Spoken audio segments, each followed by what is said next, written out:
discípulos y maestros.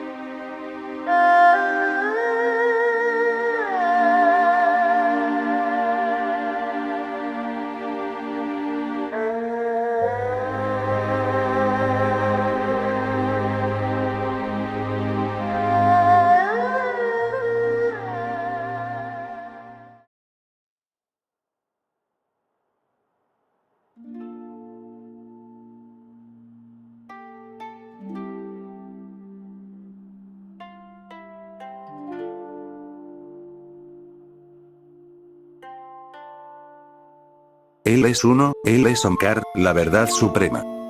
Él es el creador, más allá del miedo, más allá del rencor. Suya es la forma eterna. Nunca ha nacido, autocreador. Se alcanza por la gracia del Gurú. Él era la verdad antes de los siglos y con el transcurso del tiempo. Nanak dice, ahora Él es la verdad eterna, y por siempre lo será.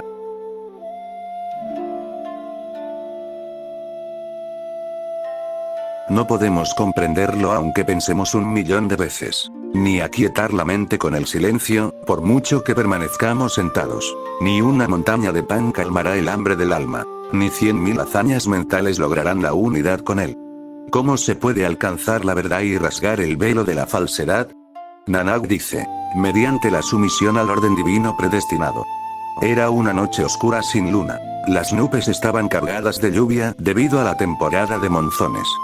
De repente, sonó un trueno y relampagueó mientras caían algunas gotas de lluvia. El pueblo dormía. Solo Nanak estaba despierto y el eco de su canción llenaba el aire. La madre de Nanak estaba preocupada porque ya casi era de noche y la lámpara de su habitación seguía encendida. Podía oír su voz mientras cantaba. No pudo contenerse más y llamó a la puerta. «Duérmete, hijo mío. Pronto amanecerá». Nanak guardó silencio. Desde la oscuridad se escuchó el canto del gavilán. «Pillú, pillú, pillú». Gritó. «Escucha, madre». Gritó Nanak. El gavilán llama a su amado. ¿Cómo puedo callarme si compito con él? Llamaré a mi amado mientras él llame al suyo. Incluso más tiempo, porque su amado está cerca, quizás en el árbol de al lado. Mi amado está tan lejos. Tendré que cantar durante vidas y vidas antes de que mi voz lo alcance. Nanak reanudó su canción. Nanak alcanzó a Dios cantándole. Su búsqueda es muy inusual. Su camino estuvo adornado con canciones. Lo primero que hay que comprender es que Nanak no practicó austeridades, meditación ni yoga. Solo cantó, y cantando, llegó. Cantó con todo su corazón y alma, tanto que su canto se convirtió en meditación. Su canto en su purificación y su yoga. Siempre que una persona realiza un acto con todo su corazón y alma, ese acto se convierte en el camino. La meditación interminable, si es a medias, no te llevará a ninguna parte. Mientras que con solo cantar una canción sencilla con todo tu ser inmerso en ella, o bailar una danza con la misma absorción total, alcanzarás a Dios. La cuestión no es qué haces, sino cuánto de ti mismo participas en el acto. El camino de Nanak hacia la realización suprema, hacia la divinidad, está sembrado de canciones y flores. Todo lo que dijo fue expresado en verso. Su camino estaba lleno de melodía y suavidad, impregnado del sabor de la ambrosía. Kabir dice, mi mente encantada estaba tan embriagada que vació la copa llena sin importarle medir la cantidad. Así fue con Nanak. Bebió sin importarle cuánto bebía. Luego cantó, y cantó, y cantó. Y sus canciones no son las de un cantante común. Han surgido del interior de alguien que ha sabido. Hay un eco de verdad, el reflejo de Dios en ellas. Ahora, otra cosa sobre el Japuji. La noche sin luna descrita al principio fue un incidente de la vida de Nanak, cuando tenía unos 16 o 17 años. Cuando el Japuji fue concebido, Nanak tenía 30 años, 6 meses y 15 días. El primer incidente se refiere a los días en que aún buscaba a su amada. La llamada a la amada, el estribillo pillú, pillú, pillú, seguía siendo el canto del gavilán. Aún no había conocido a su amada. El Japuji fue su primera proclamación tras la unión con la amada. El gavilán había encontrado a su amada. El grito de pillú, pillú había cesado. El Japuji son las primeras palabras pronunciadas por Nanak tras la autorrealización. Por lo tanto, ocupan un lugar muy especial en sus dichos. Son las últimas noticias traídas del reino de los cielos. También es necesario comprender el incidente que precedió al nacimiento del Hapuji. Nanak estaba sentado en la orilla del río en total oscuridad con su amigo y seguidor, Mardana. De repente, sin decir palabra, se quitó la ropa y se adentró en el río. Mardana lo llamó. ¿A dónde vas? ¡Qué noche tan oscura y fría! Nanak se adentró cada vez más. Se sumergió en las profundidades del río. Mardana esperó, pensando que pronto saldría, pero Nanak no regresó. Mardana esperó 5 minutos. Al cabo de 10, se puso ansioso. ¿Dónde estaría? No había rastro de él. Mardana echó a correr por la orilla llamándolo. ¿Dónde estás? Respóndeme. ¿Dónde estás? Sintió una voz que le decía, ten paciencia, ten paciencia. Pero no había rastro de Nanak. Mardana corrió de vuelta al pueblo y despertó a todos. Era medianoche, pero una multitud se reunió a la orilla del río porque todos en el pueblo amaban a Nanak. Todos presentían, vislumbraban, lo que Nanak iba a hacer. Habían sentido la fragancia de su presencia, como el capullo que desprende su fragancia antes de abrirse la flor. Todo el pueblo lloró. Corrieron de un lado a otro por toda la orilla del río, pero fue en vano. Pasaron 3 días. Para entonces, era seguro que Nanak se había ahogado. La gente imaginaba que su cuerpo habría sido arrastrado por la rápida corriente y tal vez devorado por animales salvajes. El pueblo estaba sumido en la tristeza. Aunque todos lo creían muerto, a la tercera noche Nanak apareció del río. Sus primeras palabras se convirtieron en el Hapuji.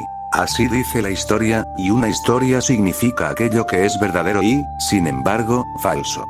Es verdadero porque transmite la verdad esencial. Es falso en el sentido de que es solo simbólico. Y es evidente que cuanto más profundo es el tema, mayor es la necesidad de símbolos. Cuando Nanak desapareció en el río, la historia cuenta que se paró ante la puerta de Dios. Experimentó a Dios. Allí, ante sus ojos, estaba el amado por quien añoraba, por quien cantaba día y noche. Aquel que se había convertido en la sed de cada latido de su corazón se reveló ante Nanak. Todos sus deseos se cumplieron. Entonces Dios le dijo, ahora regresa y da a los demás lo que yo te he dado. El Hapuji es la primera ofrenda de Nanak tras su regreso de Dios. Ahora bien, esta es una historia. Es necesario comprender su simbolismo. Primero, a menos que te pierdas por completo, hasta la muerte, no puedes esperar encontrarte con Dios.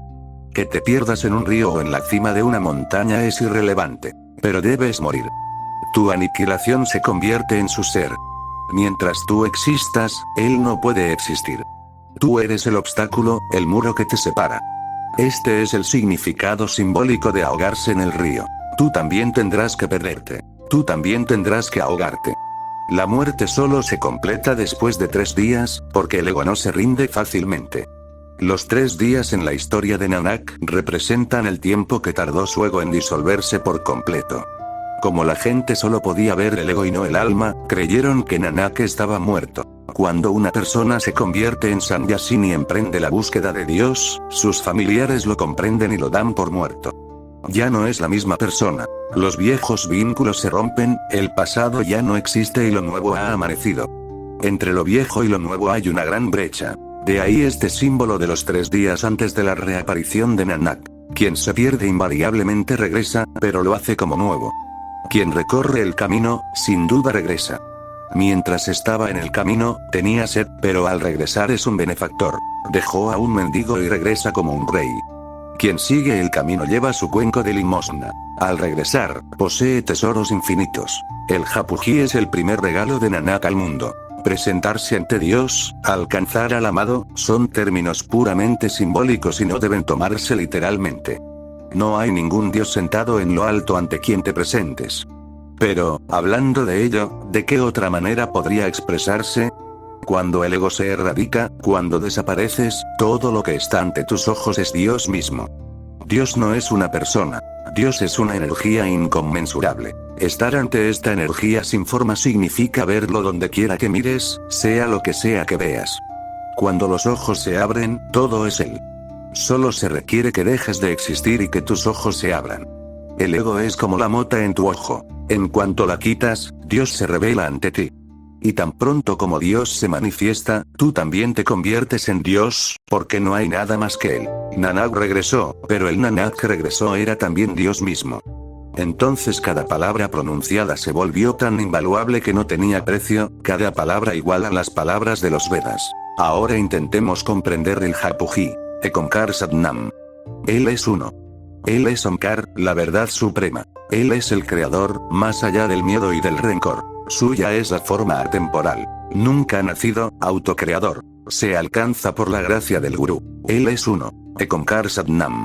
Para ser visibles para nosotros, las cosas deben tener muchos niveles, muchas formas. Por eso, siempre que vemos multiplicidad. En la orilla del mar solo vemos las olas, nunca el océano. Sin embargo, lo cierto es que solo el océano existe. Las olas son solo superficiales. Pero solo podemos ver lo superficial porque solo tenemos ojos externos. Ver dentro requiere ojos internos. Como los ojos, así la vista. No puedes ver más allá de tus ojos. Con tus ojos externos ves las olas y crees haber visto el océano. Para conocer el océano, debes abandonar la superficie y sumergirte. Así, en la historia, Nanak no permaneció en la superficie, sino que se sumergió profundamente en el río. Solo entonces puedes conocer. Las olas por sí solas no son el océano, y el océano es mucho más que un simple conjunto de olas. El hecho fundamental es que la ola que existe ahora, al cabo de un momento, ya no existirá. Ni existía hace un momento. Había un fakir sufí llamado Junaid. Su hijo, a quien amaba entrañablemente, murió repentinamente en un accidente. Junaid fue a enterrarlo. Su esposa quedó atónita con su comportamiento. Esperaba que se volviera loco de dolor por la muerte del hijo que tanto amaba. Y ahí estaba Junaid actuando como si nada hubiera pasado, como si el hijo no hubiera muerto. Cuando todos se fueron, su esposa le preguntó: ¿No estás triste? Me preocupaba mucho que te derrumbaras, lo amabas tanto. Junaid respondió: por un momento me quedé impactado, pero luego recordé que antes, cuando este hijo no había nacido, yo ya existía y era muy feliz. Ahora que el hijo no está, ¿cuál es el motivo de mi tristeza? Volví a ser como era antes. Entretanto, el hijo vino y se fue. Si no era infeliz antes de su nacimiento, ¿por qué debería serlo ahora que no tengo un hijo? ¿Cuál es la diferencia? Entretanto, solo había un sueño que ya no existe. Lo que se formó y luego se destruyó, ahora no es más que un sueño. Todo lo que va y viene es un sueño. Cada ola es solo un sueño. El océano es la realidad. Las olas son muchas, el océano es uno solo, pero lo vemos como tantas olas. Hasta que veamos la unicidad del océano, seguiremos vagando. Hay una sola realidad, la verdad es solo una. Ekonkar Satnam. Y, dice Nanak, el nombre de este es Omkar. Todos los demás nombres son dados por el hombre. Ram, Krishna, Alá. Todos son símbolos, creados por el hombre. Solo hay un nombre que no es dado por el hombre y es Omkar, y Omkar significa el sonido de Om. ¿Por qué Omkar? Porque cuando las palabras se pierden y la mente se vacía, cuando el individuo se sumerge en el océano, incluso entonces la melodía de Omkar permanece audible en su interior. No es una melodía artificial, sino la melodía de la existencia. Omkar es la esencia misma de la existencia. Por lo tanto, Om no tiene significado. Om no es una palabra, sino una resonancia única, sin origen ni creación de nadie. Es la resonancia de la esencia de la existencia. Es como una cascada. Te sientas junto a ella y oyes su canto, pero el sonido lo crea el agua al chocar contra las rocas. Siéntate junto a un río y escucha su sonido. Lo causa el río al chocar contra la orilla. Necesitamos profundizar para comprender las cosas. La ciencia intenta descomponer la existencia en su totalidad. Lo primero que descubrió fue la energía en forma de electricidad, y luego partículas cargadas como el electrón, del que está hecha toda la existencia. La electricidad es solo una forma de energía. Si le preguntamos a un científico de qué está hecho el sonido, responderá que no son más que ondas eléctricas, ondas de energía. Así pues, la energía es la raíz de todo.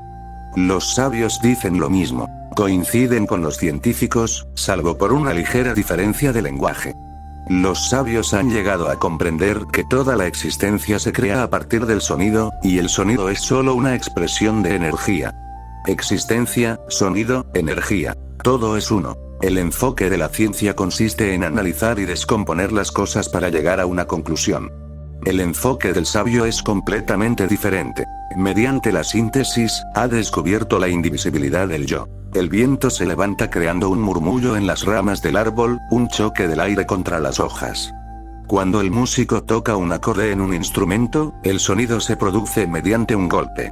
Todo sonido se produce por un impacto, y un impacto requiere dos: las cuerdas del instrumento y los dedos del músico. Se necesitan dos para formar cualquier sonido. Pero el nombre de Dios está más allá de toda separación. Su nombre es la resonancia que permanece cuando todas las dualidades se desvanecen y dejan de existir. Dentro de este todo indivisible se encuentra esta resonancia. Cuando una persona alcanza el estado de Samadhi, Omkar resuena en su interior. Lo oye resonar en su interior y a su alrededor. Toda la creación parece vibrar con él. Se maravilla al saber que no está creando el sonido.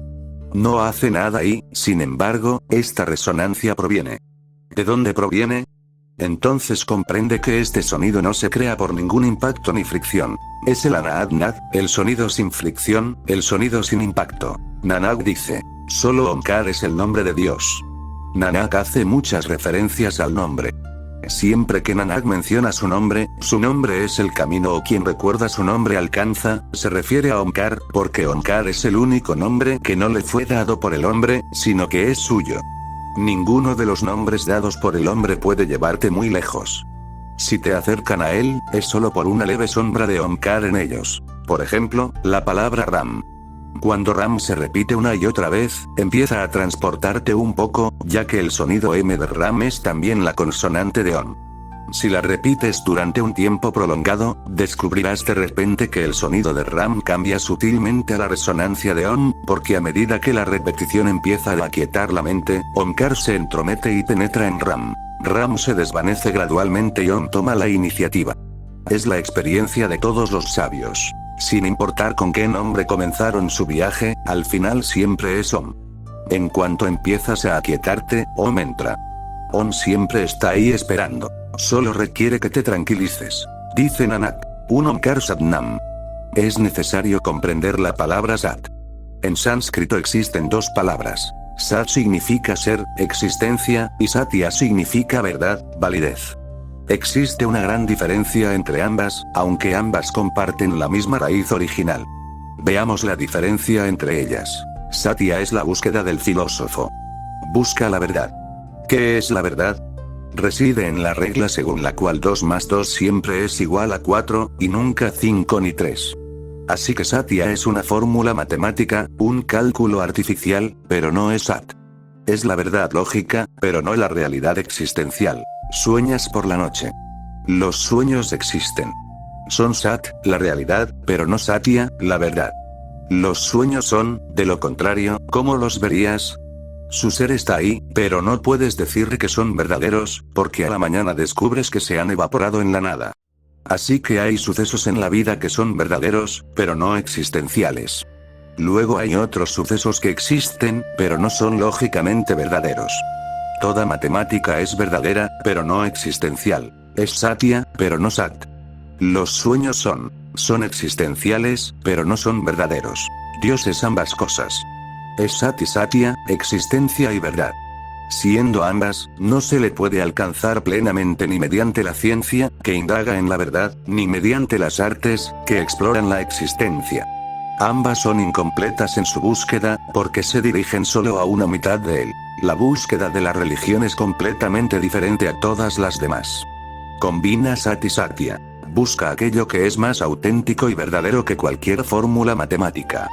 Busca aquello que es más existencial, más empírico, que cualquier imagen poética. La religión busca ambas cosas. Desde cualquier perspectiva, fracasarás. Desde ambas, solo entonces alcanzarás la meta. Así que, cuando Nanak dice, Omkar Satnam, tanto Sat como Satya están contenidos en su expresión.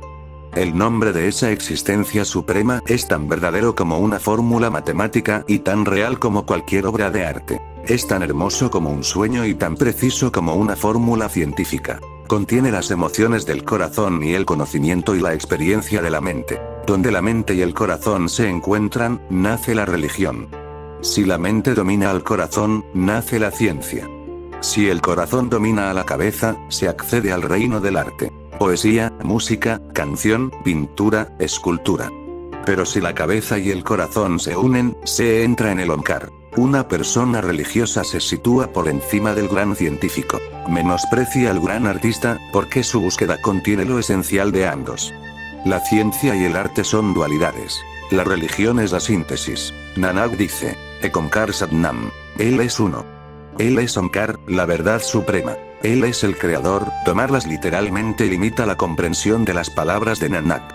Sería un error. Una dificultad del sabio reside en la necesidad de usar palabras de uso común. Tiene que hablarte y, por lo tanto, debe hablar tu idioma, pero lo que quiere decir está más allá de las palabras. Tu lenguaje no puede contenerlo. Es muy limitado, mientras que la verdad es muy vasta. Es como si alguien intentara comprimir todo el cielo en su casa o concentrar toda la luz en la palma de su mano. Sin embargo, tiene que usar tu idioma. Es debido a las palabras, al lenguaje, que existen tantas sectas. Por ejemplo, Buda nació 2000 años antes que Nanak y usó el idioma de su época. Krishna nació 2000 años antes que Buda. Su idioma era muy diferente porque pertenecía a un país, un clima y una cultura diferentes, al igual que Mahavira y Jesús. La diferencia radica únicamente en el idioma, y los idiomas difieren según las personas. De lo contrario, no hay una verdadera diferencia entre los iluminados. Nanak usó el idioma predominante en su vida. Nanak dice, Él es el creador.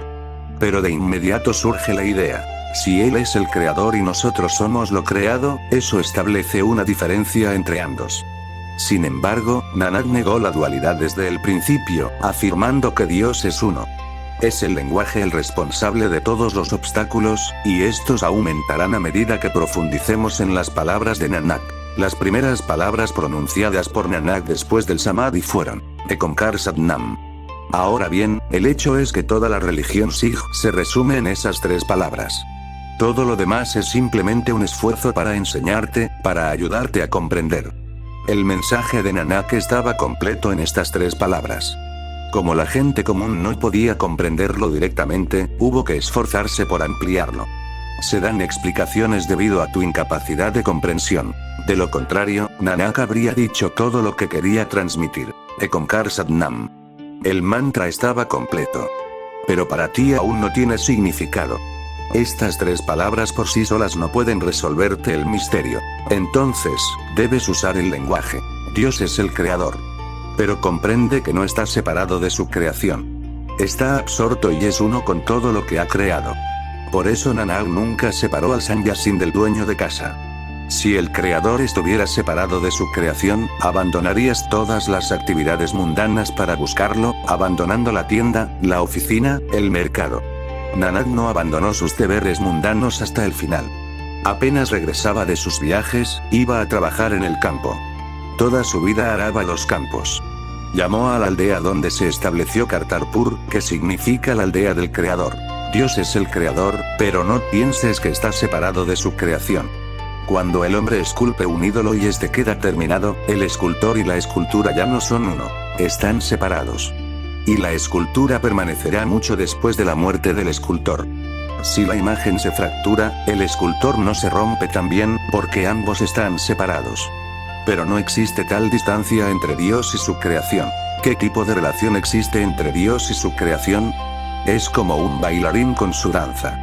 Cuando el hombre danza, puede separarse de su danza, puede regresar a casa dejando atrás la danza. Si el bailarín muere, la danza muere con él. Cuando la danza termina, ya no es el bailarín. Están unidos. Por eso, desde la antigüedad, los hindúes han considerado a Dios como el bailarín, Nataraj. En este símbolo, el bailarín y la danza son uno. El poeta deja de estar relacionado con su poema una vez terminado. El escultor se separa de su escultura en cuanto la termina. Una madre da a luz a un hijo, y ambos están separados. El padre siempre es distinto del hijo. Pero Dios no es distinto de su creación, está contenido en ella. Sería más preciso decir, el creador es la creación, o el creador no es más que creatividad. Descartando toda idea de separación, Nanak afirma que no hay necesidad de renunciar ni huir del mundo. Donde quiera que estés, Él está.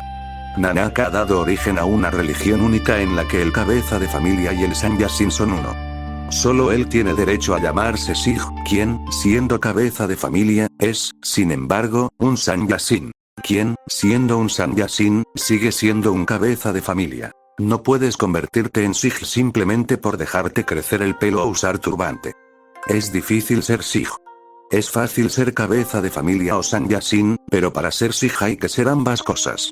Debes permanecer en casa, pero como si no estuvieras allí, como si estuvieras en el Himalaya. Sigue atendiendo la tienda, pero mantén el recuerdo de su nombre latiendo siempre en tu interior. Puedes contar tu dinero, pero llevas su nombre consigo. Antes de alcanzar el Samadhi, Nanak tuvo muchos pequeños destellos de Dios, lo que llamamos Satori.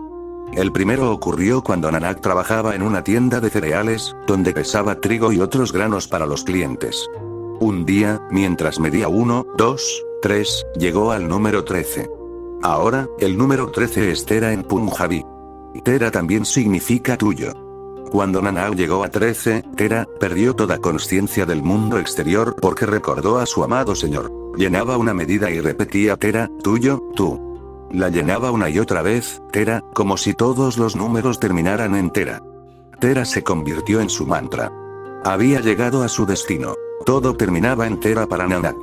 La gente lo creía loco e intentaba detenerlo, pero Nanak estaba en un mundo completamente distinto. Tera. Tera. Tera. No podía ir más allá de Tera. No había nada más allá. En realidad, solo hay dos puntos de parada. Uno soy yo y el otro eres tú. Empiezas en mí y terminas en ti. Nanak no está en contra del mundo material. De hecho, lo ama, porque para él, el mundo y su creador son uno. Ama al mundo y, a través del mundo, ama a Dios. Míralo a través de su propia creación. Cuando Nanak alcanzó la mayoría de edad, sus padres le propusieron casarse. Nanak no se negó, aunque la gente temía que lo hiciera porque sus costumbres eran muy diferentes a las de los demás desde su infancia. Su padre estaba muy preocupado por él. Nunca pudo entender a Nanak. Con todas esas canciones devocionales y siempre en compañía de hombres santos. Una vez lo envió de viaje de negocios a la aldea vecina con 20 rupias para comprar algunos bienes y revenderlos con ganancias. Como el negocio consiste en comprar barato y vender más caro, su padre le aconsejó que comprara algo que le diera ganancias. Nanak hizo algunas compras. De regreso, se encontró con un grupo de hombres santos que no habían comido en 5 días. Nanak les rogó que fueran a su aldea en lugar de quedarse esperando que les llegara la comida. Pero ese es el voto que hemos hecho, respondieron. Dios proveerá cuando le plazca. Nos complace acatar su voluntad. El hambre no es un problema para nosotros. Nanak pensó, ¿qué puede ser más provechoso y valioso que alimentar a estos grandes hombres santos? Debería distribuirles la comida que he comprado.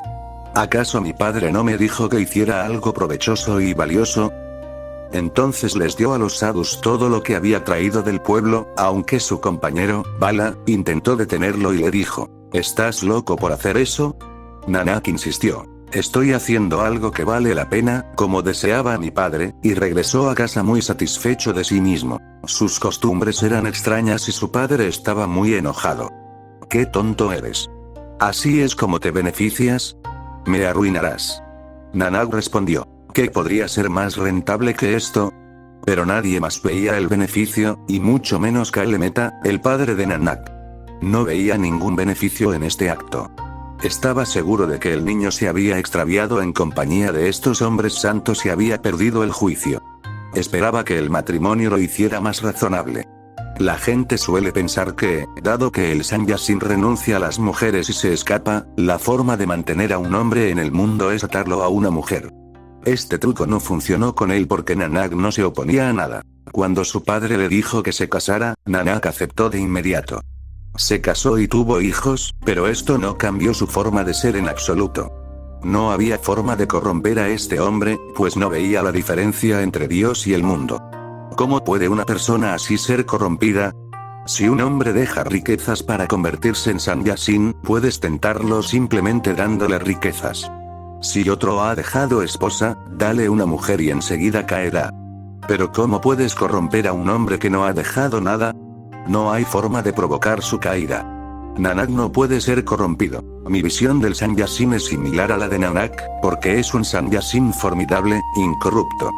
Quien se encuentra en tu mundo, pero no es de él, no puede ser tentado de ninguna manera. Nanak se refiere a este Dios como el creador, el intrépido, porque el miedo existe cuando el otro existe. Una expresión de Jean-Paul Sartre se ha hecho famosa. El otro es el infierno. Describe tu experiencia. ¿Con qué frecuencia deseas escapar del otro, como si fuera la fuente de todos tus problemas? Cuando el otro está más cerca, la turbulencia es menor que cuando está más lejos, más extraño. Pero el otro siempre es problemático. ¿Qué es el miedo? El miedo siempre involucra al otro. Si alguien puede arrebatarte algo, destruye tu seguridad. Luego está la muerte y la enfermedad. Ambas son el otro. El infierno es estar rodeado por el otro. El infierno es el otro. Pero ¿cómo escapar del otro? Aunque huyeras al Himalaya, seguirías sin estar solo. Siéntate bajo un árbol. Un excremento de cuervo cae sobre tu cabeza y te llenas de ira hacia él. Llueve y hace sol. Hay irritación por todas partes. ¿Cómo escaparás del otro que está presente en todas partes? La única manera de escapar del otro es buscarlo. Entonces no queda nada más. Entonces todo miedo se desvanece.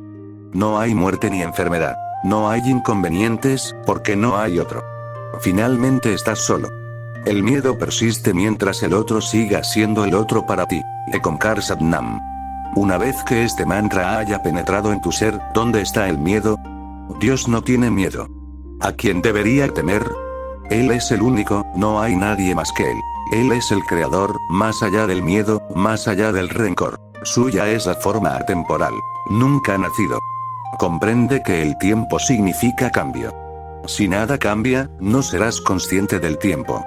No puedes saber la hora si las manecillas del reloj no se mueven. Las cosas cambian constantemente. Sale el sol y es de mañana. Luego es de tarde, luego de noche. Primero está el niño, luego el joven, luego el anciano. Un hombre sano enferma, una persona enferma sana. Un hombre rico se vuelve pobre, un pobre se convierte en rey. Hay un cambio constante. El río fluye siempre. El cambio es tiempo. El tiempo significa la distancia entre dos cambios. Imagina levantarte una mañana y que no ocurre nada hasta la noche. No hay cambios. El sol se detiene, las manecillas del reloj no se mueven, las hojas no se marchitan, tú no envejeces. Todo está parado. Entonces, ¿cómo sabrás la hora? No habrá tiempo. Eres consciente del tiempo porque estás rodeado de cambio. Para Dios no existe el tiempo porque Él es eterno, perpetuo, inmortal. Él es eterno. Para Él nada cambia. Todo es estático. El cambio es la experiencia de ojos ciegos que no ven las cosas en su perspectiva completa. Si pudiéramos ver las cosas desde el punto de vista más lejano, todo cambio se desvanece, y entonces el tiempo se detiene. Deja de existir. Para Dios, todo es como es.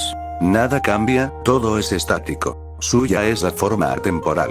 Nunca nacida, autocreadora. Él no nace de alguien. Dios no tiene padre ni madre. Todos los que son engendrados por el proceso de procreación entran en el mundo del cambio. Debes encontrar dentro de ti al no nacido. Este cuerpo nace, morirá. Nace de la conjunción de dos cuerpos. Algún día se desintegrará. Cuando los cuerpos que lo engendraron hayan perecido, ¿cómo puede permanecer algo que es un componente de los dos? Pero dentro de esto, también existe aquello que nunca nació, pero que, sin embargo, llegó con el embrión. Estaba ahí incluso antes de la formación del feto, y sin él, el cuerpo un día volverá a ser simplemente arcilla. Lo eterno ha penetrado en este cuerpo. El cuerpo no es más que una prenda de vestir para lo eterno. Lo que está más allá del tiempo reside en lo temporal. Solo cuando alcances el ser eterno dentro de ti mismo podrás comprender las palabras de Nanak. Debes buscar dentro de ti lo que nunca cambia, lo que es inmutable. Si practicas simplemente sentarte con los ojos cerrados, no podrás determinar tu edad. Te sentirás igual a los 50 que a los 5, como si el tiempo no hubiera pasado para tu mundo interior. Cierra los ojos y descubrirás que nada ha cambiado en tu interior. Lo inmutable en tu interior no nace del vientre materno. Has llegado a través de tus padres, pero ellos son solo el camino para tu venida. No te otorgan vida. Has pasado por ellos porque las necesidades de tu cuerpo fueron nutridas por ellos, pero lo que ha entrado en tu cuerpo proviene de más allá. El día que alcances lo no nacido dentro de ti, sabrás que Dios no tiene origen, ni fuente, porque Dios es la totalidad. Es el agregado de todas las cosas. Dios significa la totalidad. ¿Cómo puede la totalidad nacer de alguien en particular? No hay nada más allá de la totalidad para que haya una madre y un padre, por lo que él nunca nace, se autocrea. El significado de autocrearse es que existe por sí mismo y no tiene más apoyo que el suyo propio. Se engendró a sí mismo y no tiene origen. El día que vislumbres, aunque sea brevemente, esta realidad en tu interior, te liberarás de todas las ansiedades y preocupaciones. ¿Por qué te preocupas? Tu preocupación siempre surge de tu dependencia de las cosas, porque cualquier apoyo te puede ser arrebatado en cualquier momento. Hoy tienes riqueza. Mañana podría desaparecer.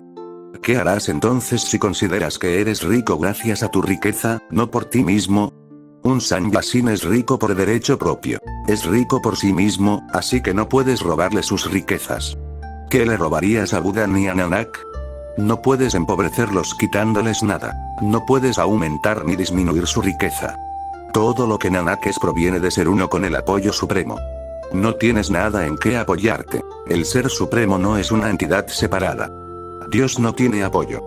El día que tú también estés preparado para estar sin apoyo, tu unión con Dios se producirá. Esta definición de Dios no es la interpretación del filósofo, sino que es válida para el buscador, quien puede conocer las características de Dios. Si deseas alcanzar a Dios, tendrás que hacer de estas características tu práctica religiosa. Debes intentar ser Dios, aunque sea un poco. A medida que te vayas asemejando a Él, descubrirás que se establece un ritmo y se crea una resonancia entre tú y Dios. Nunca nacido, autocreado. Se alcanza por la gracia del Gurú. ¿Por qué Nanak dice por la gracia del Gurú? ¿Acaso no basta el propio esfuerzo del hombre? Es necesario comprender este punto tan sutil, pues Nanak enfatiza mucho la importancia del Gurú. Más adelante, Nanak dice que sin el Gurú no se puede alcanzar a Dios. ¿Cuál es la razón? Si Dios es omnipresente, ¿por qué no puedo conocerlo directamente? ¿Por qué es necesario traer al Gurú? Krishnamurti dice que no se necesita un Gurú en absoluto. Esta idea apela al intelecto y al razonamiento. ¿Qué necesidad hay de introducir al Gurú si yo nací de Dios, al igual que el Gurú? La mente no aprueba al Gurú. Por eso, una congregación de egoístas gira en torno a Krishnamurti. Lo que dice es perfectamente correcto. No se necesita un gurú, siempre que uno sea capaz de aniquilar su ego. Pero es tan difícil abandonar el ego como levantarse por sí mismo. Es como un perro que intenta atrapar su cola. Cuanto más rápido gira, más se pierde su rastro. Sin embargo, si una persona es lo suficientemente competente, Krishnamurti tiene toda la razón al afirmar que no se necesita ningún gurú. Pero aquí residen todas las complicaciones. Apenas hayas conquistado tu ego, dirás: he abandonado mi ego, y con ello introduces una nueva forma de ego aún más peligrosa que la anterior. Se necesita al gurú para que este nuevo ego no nazca. Incluso cuando dices, por la gracia del gurú, puedes transmitir con tu comportamiento: mira qué humilde soy. Nadie puede ser más humilde. Y ahora estos nuevos caminos son trazados por el ego. Hasta ayer estabas orgulloso de tu riqueza. Hoy te enorgulleces de su renuncia y de tu humildad. La cuerda se quemó, pero las vueltas permanecen. ¿Cómo destruir esta arrogancia? De ahí el énfasis de Nanak en el Gurú. No hay dificultad en alcanzar a Dios directamente, porque Él está presente justo frente a ti. Donde quiera que vayas, ahí está. Pero la única dificultad reside en que te encuentras en tu interior, y cómo eliminarás esta interferencia. De ahí la gracia del Gurú. El buscador puede esforzarse, pero el logro siempre será por la gracia del Gurú. Este concepto de la gracia del Gurú no permitirá que tu ego se forme. Destruirá el viejo ego e impedirá que se forme el nuevo. De lo contrario, te librarás de una dolencia y contraerás otra. Se ha presentado una situación muy curiosa. Alrededor de Krishnamurti se ha congregado una multitud de egoístas, personas que no desean inclinarse ante nadie. Se sienten completamente a gusto, pues no necesitan tocar los pies de nadie. No se inclinan ante nadie. Creen firmemente que no necesitan al gurú, que llegarán por sí solos.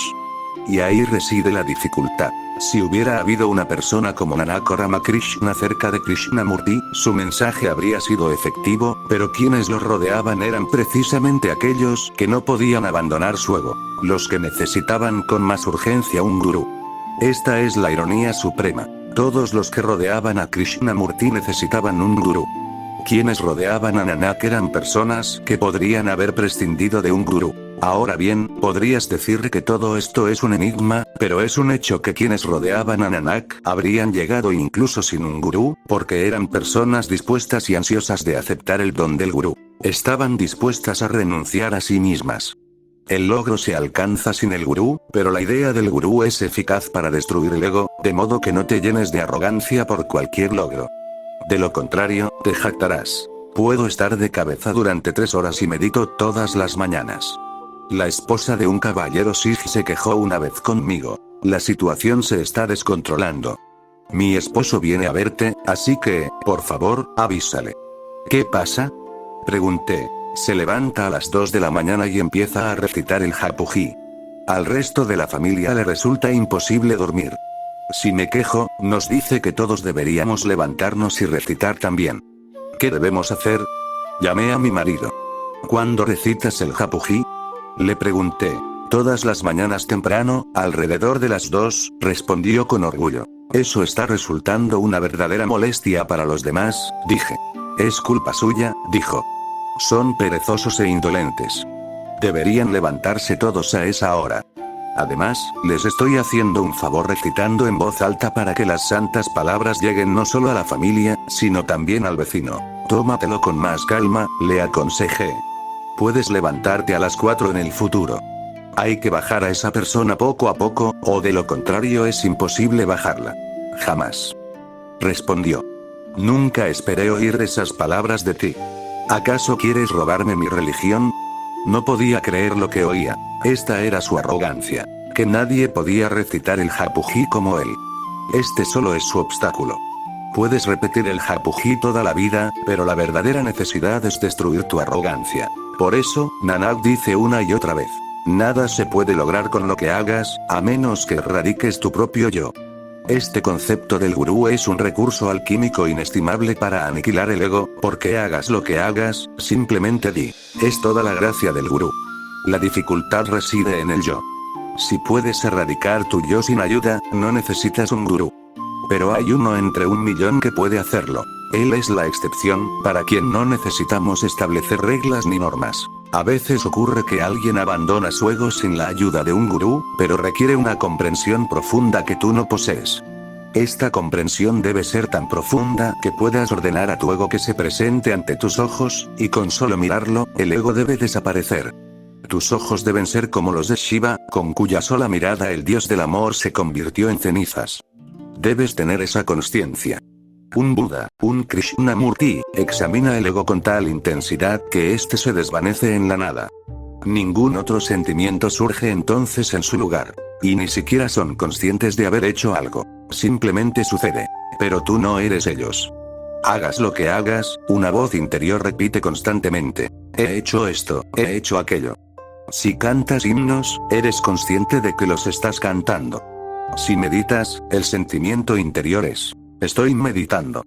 Con tu oración o tu adoración, tu ego se renueva y se renueva a cada instante. Dejemos de lado estas excepciones, una entre 1.000.000, porque están destinadas a alcanzarlo. Para los millones de otros, solo hay un camino. Hagan lo que hagan, cualquier práctica, ritual o repetición, la sensación debe ser que cualquier resultado se debe a la gracia del gurú. Él era la verdad antes del comienzo de los siglos y a medida que el tiempo transcurría. Nanak dice, ahora él es la verdad eterna, y por siempre lo será. Hay un dicho muy antiguo en la India que dice que durante el Satyuga, la era de la verdad, el gurú no era muy necesario, pero en Kali Yuga, la era de la oscuridad, que comenzó hace unos 5 años, el gurú será una necesidad. ¿Cuál es la razón? El Satyuga fue el período en que la gente estaba muy alerta, llena de consciencia. En Kali Yuga, la gente es insensible, dormida, casi inconsciente. Por lo tanto, las religiones de Buda o Mahavira, nacidas en el Satyuga, no son tan útiles en el mundo actual como la religión de Nanak. La religión de Nanak es la más reciente, aunque también tiene 500 años. Necesitamos otra religión nueva, porque quienes escucharon a Mahavira y a Buda eran relativamente más perspicaces que nosotros. También eran más sabios, más sencillos y más ingenuos. E incluso antes, quienes escucharon a Krishna eran aún más conscientes y perspicaces. A medida que retrocedemos, encontramos más inocencia, así como cuando una persona relata su vida al revés, llega a la época de su infancia.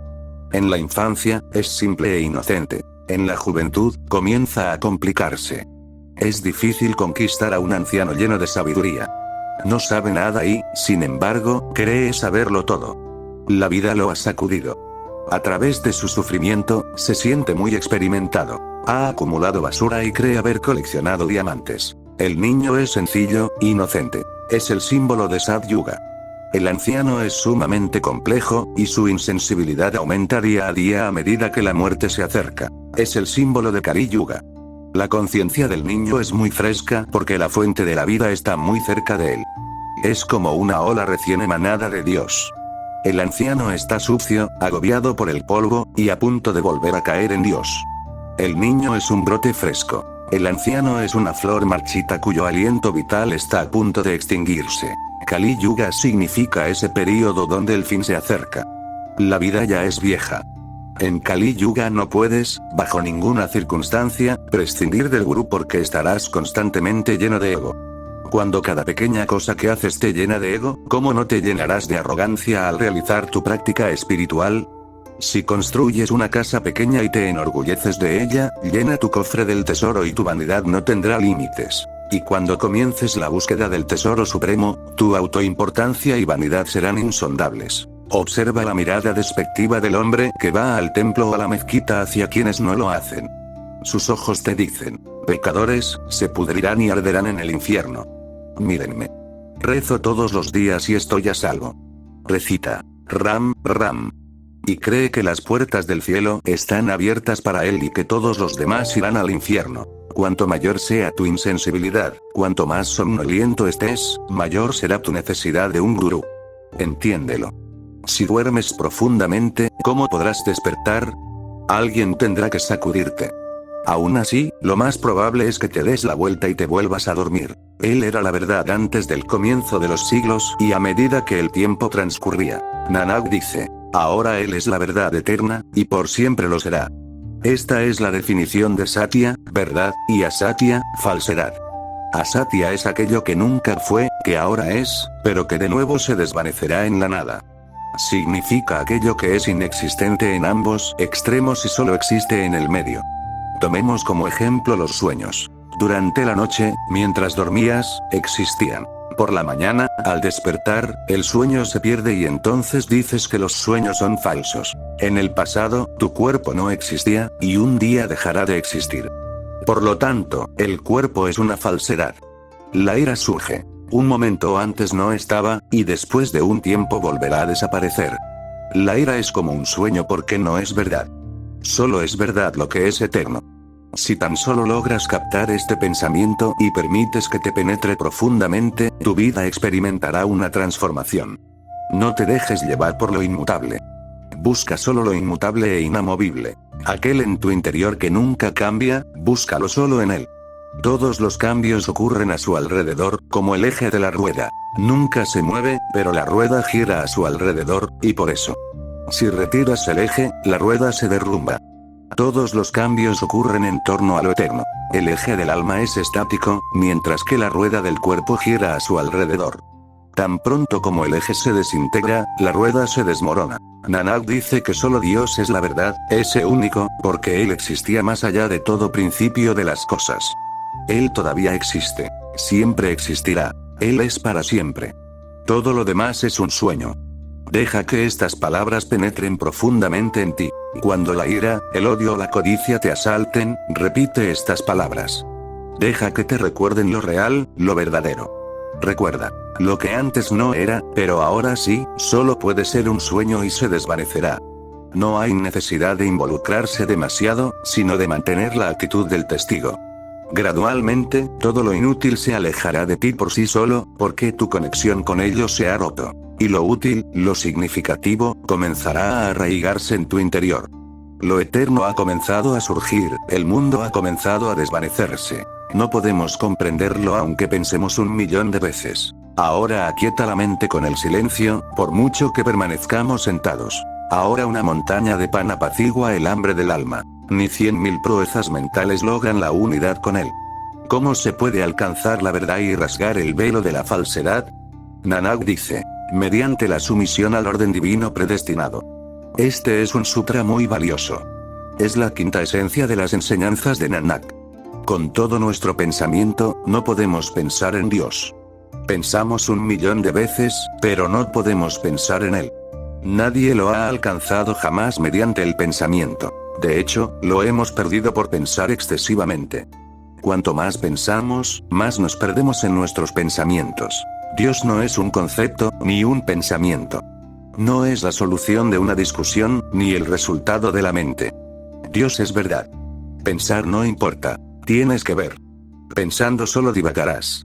Tienes que abrir los ojos, pero si están llenos de pensamientos y conceptos, permanecerán ciegos. Solo los ojos sin pensamientos te permiten ver. Requiere lo que los maestros Zen llaman no mente, que Kabir denomina el estado umani, el estado de no mente. Buda se refiere a él como la disolución de la mente y Patanjali lo llamó Nirvikalpa Samadhi, el Samadhi sin pensamientos. Todos describen el mismo estado en el que todas las dudas y debates terminan. A esto se refiere Nanak. No podemos pensar en Dios ni siquiera con pensamientos infinitos, aunque lo pensemos 1.000.000 de veces. Manteniéndonos en silencio no podemos alcanzar este silencio, aunque podamos permanecer en meditación continua. ¿Por qué con todos nuestros pensamientos no podemos concebirlo? ¿Por qué no podemos alcanzar el silencio con esfuerzo? Descubrirás que cuanto más te esfuerces, más imposible será quedarte en silencio. Ciertas cosas no se logran con esfuerzo. Dormir no se logra con esfuerzo. Cuanto más te esfuerces, más difícil se vuelve. La esencia del sueño es la ausencia de todo esfuerzo. Solo entonces llega el sueño. El esfuerzo te mantiene despierto, pero túmbate en la cama completamente relajado, suspendiendo todas las actividades, y el sueño llega. De igual manera, ¿cómo puedes quedarte en silencio? Puedes forzarte a permanecer sentado en una postura búdica mientras la mente sigue hirviendo en tu interior. Nanak fue invitado por un nawab musulmán. Para Nanak no había hindúes ni musulmanes. El sabio no respeta las fronteras sectarias. El nawab le dijo a Nanak, si de verdad dices lo que dices, que no hay hindúes ni musulmanes, entonces acompáñanos a la mezquita. Como hoy es viernes, recemos juntos. Nanak accedió de inmediato, pero insistió, solo ofreceré oraciones si tú también rezas. El nawab respondió, qué condición tan extraña. Precisamente por eso voy. La noticia corrió como la pólvora por el pueblo. Todos se reunieron en la mezquita. Los hindúes estaban muy disgustados, y los miembros de la familia de Nanak eran particularmente abusivos. Todos creían que Nanak se estaba convirtiendo al Islam. Así es como la gente carga a los demás con sus propios miedos. Nanak llegó a la mezquita y comenzaron las oraciones. El nawab estaba muy molesto con Nanak porque, cada vez que se giraba para mirar, lo encontraba erguido, sin inclinarse ni ofrecer oraciones, sino simplemente de pie como una estatua. El nawab terminó sus oraciones lo más rápido posible, porque ¿cómo puede alguien rezar cuando está enojado? Finalmente, se volvió hacia Nanak y le dijo, eres un fraude. No eres ni un santo ni un buscador. Prometiste rezar, pero nunca lo hiciste. Nanak dijo, te lo prometí, pero has olvidado las condiciones. Dije que rezaría si tú también lo hacías. Pero no lo hiciste, así que ¿cómo iba a rezar? ¿Qué dices? ¿Estás en tu sano juicio? Hay tantos testigos aquí. Todos me vieron rezando. No puedo creer a esos otros testigos porque estuve observándote todo el tiempo. Comprabas caballos en Kabul. El nawab se quedó desconcertado porque eso era precisamente lo que estaba haciendo. Su caballo favorito había muerto esa misma mañana y aún estaba profundamente afectado por la pérdida de un animal tan valioso. Su mente estaba ocupada en cómo llegar a Kabul lo antes posible para comprar otro pura sangre. Para él, un caballo era símbolo de estatus y honor.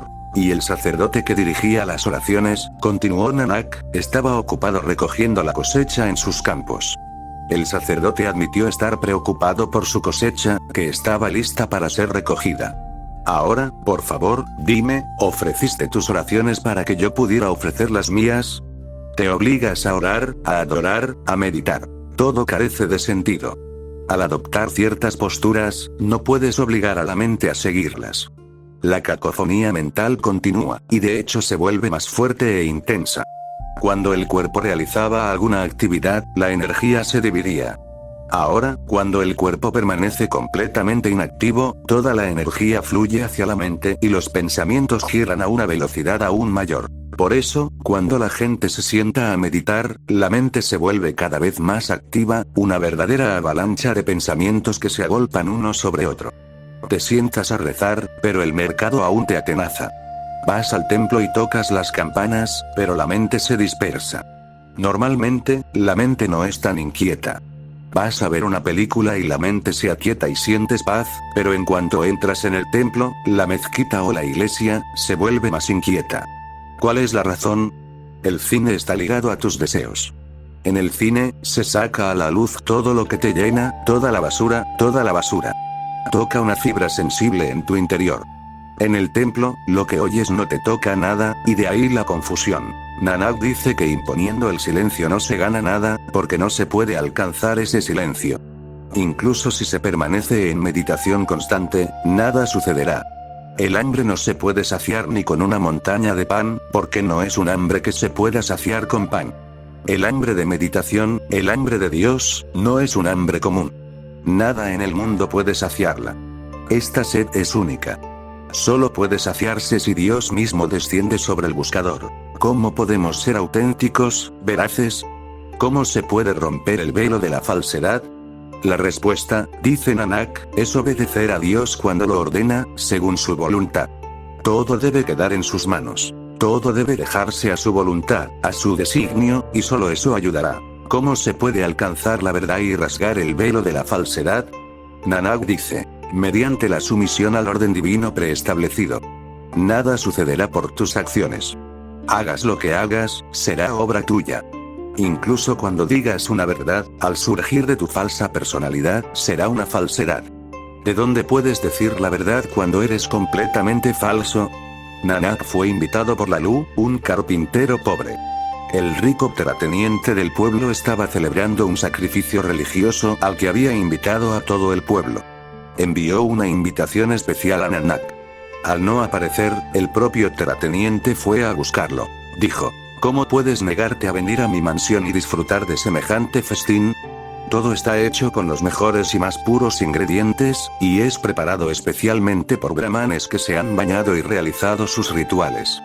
Puedes rechazar esta comida cocinada con agua del Ganges y preferir la pobre comida de este humilde carpintero que ni siquiera es brahman.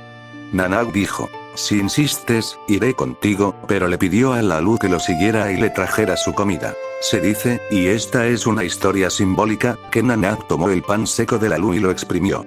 Derramó un chorro de leche. Con la otra mano, exprimió el pan del terrateniente y brotó un chorro de sangre. Nanak le dijo al terrateniente, no puedes ocultar tu impureza. Da igual que cocines tu comida con brahmanes o que limpies cada grano con agua del Ganges.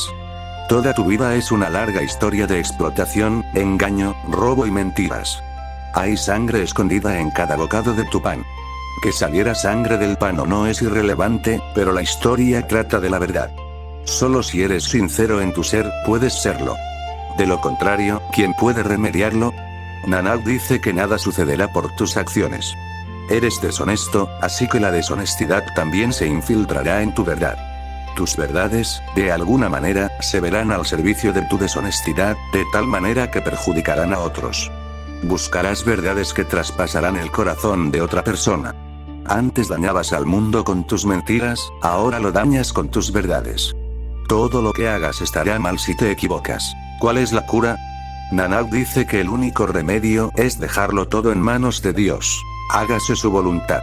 Espera su complacencia. Vive como Él quiere que vivas. Sé lo que Él quiera que seas. Ve a donde Él te lleve. Deja que su mandato sea tu única práctica espiritual. Deja a un lado las esperanzas y los deseos, y llénate de asombro y gratitud. Si él te ha traído tristeza, debe haber una razón detrás, algún significado, algún misterio. No te quejes, sino llénate de gratitud. Ven alegría, ven tristeza, guárdame como tu voluntad. Si él te ha mantenido pobre, bienvenida a la pobreza. Si te ha hecho rico, sé agradecido. En la felicidad o en la tristeza, deja que una melodía suene incesantemente dentro de ti. Soy feliz como me mantienes. Tu mandato es mi vida. De repente te sentirás tranquilo. Lo que no sucedió con 1000 meditaciones comienza simplemente por dejarlo todo a su voluntad. Y seguro que sucederá, porque ahora no hay motivo de preocupación. ¿Qué quieres decir con preocupación? La preocupación surge cuando las cosas no suceden como deseaste. Tu hijo se está muriendo. Eso no debería suceder. Esa es tu preocupación. Estás en bancarrota. Eso no debería suceder. Esa es la ansiedad. Intentas imponer tu voluntad a la existencia. Las cosas no deberían haber sucedido como sucedieron, y no deberían estar sucediendo como suceden. Esa es tu ansiedad, y por eso sufres. Con todos estos problemas atormentándote, te sientas a meditar. ¿Qué más puedes hacer que seguir cosechando o comprando un caballo en Kabul? Tus ansiedades se infiltran y se apoderan de tu meditación. ¿Cómo puedes entonces encontrar la tranquilidad? Solo hay una fórmula para esto: aceptar lo que es. Si la comprendes, habrás comprendido toda la búsqueda de Oriente, desde Lao Tse hasta Nanak. El antiguo nombre para esto es fatalidad o destino. Estas palabras se han deteriorado, como todas las palabras, por su uso prolongado, porque las personas equivocadas las usan y, por lo tanto, les atribuyen significados erróneos. Ahora bien, insultar a alguien llamándolo irresponsable o anticuado lo acusa de creer en el destino. Nanak dice, sujetándose al orden divino predestinado. Todo debe quedar en sus manos. Todo debe quedar a su voluntad, a su designio, y solo eso ayudará. Piensa, arriésgate, experimenta un poco. Vive como él desea. ¿No te has esforzado lo suficiente? ¿Estás mejor que antes? Quizás estés más deformado, pero sin duda no eres mejor que él te creó. Ni siquiera has conservado la inocencia y la sencillez que tenías en la infancia. Has llenado el libro de tu vida con tus garabatos.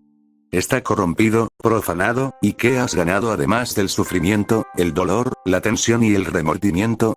Intenta escuchar las palabras de Nanak y actúa conforme a ellas durante unos días. Déjalo todo en sus manos, dice Nanak. Nada de oraciones, ni mantras, ni penitencias, ni meditación, ni propósitos. Solo hay una práctica espiritual, su deseo. En cuanto te nutras profundamente de la idea de que todo sucede a su voluntad, una paz intensa, una suave lluvia interior, disipa toda tensión y ansiedad. Occidente está lleno de ansiedad y tensión.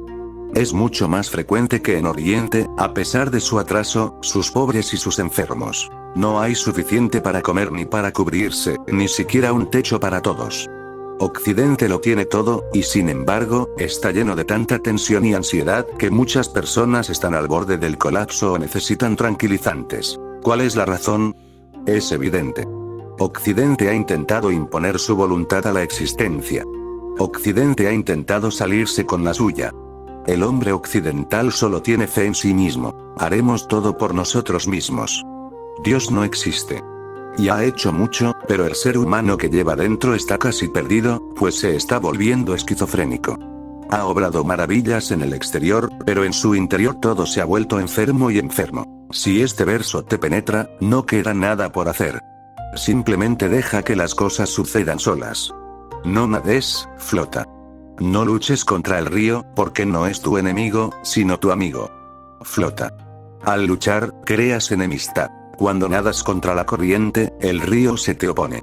No eres el río, sino tú, quien introduce la lucha. El río fluye por su cauce. Ni siquiera es consciente de ti. Por tu propia voluntad, empiezas a nadar contra corriente. Estás afirmando tu voluntad al ir en dirección contraria, y eso significa que estás alimentando y fortaleciendo tu ego, su deseo, y te unes a la corriente. Ahora, a donde quiera que el río te lleve, ese es tu destino. A donde quiera que te lleve, esa es la orilla. Si te ahoga, ese es tu destino. Entonces, ¿dónde está la ansiedad? ¿Dónde está el dolor? Has cortado las raíces mismas del sufrimiento. Lo que dice Nanak es invaluable. Que todo se deje a la voluntad y el mandato de Dios. Solo siguiendo el camino que él ha trazado para ti, todo puede suceder. Nanak ha cerrado todas las puertas al ego. Primero, enfatizando la gracia del gurú, que todo lo que logres con tu esfuerzo se logra solo por la gracia del gurú, y luego, que todo lo que suceda, donde quiera que te lleve la corriente de la vida, es por su voluntad. Entonces no queda nada por hacer. Entonces no tardarás en darte cuenta de que no podemos comprenderlo aunque pensemos 1.000.000 de veces. Ni aquietar la mente con el silencio, por mucho que permanezcamos sentados. Ni una montaña de pan calmará el hambre del alma. Ni 100.000 proezas mentales lograrán la unidad con él. ¿Cómo se puede alcanzar la verdad y rasgar el velo de la falsedad? Nanak dice, mediante la sumisión al orden divino, que está predestinado.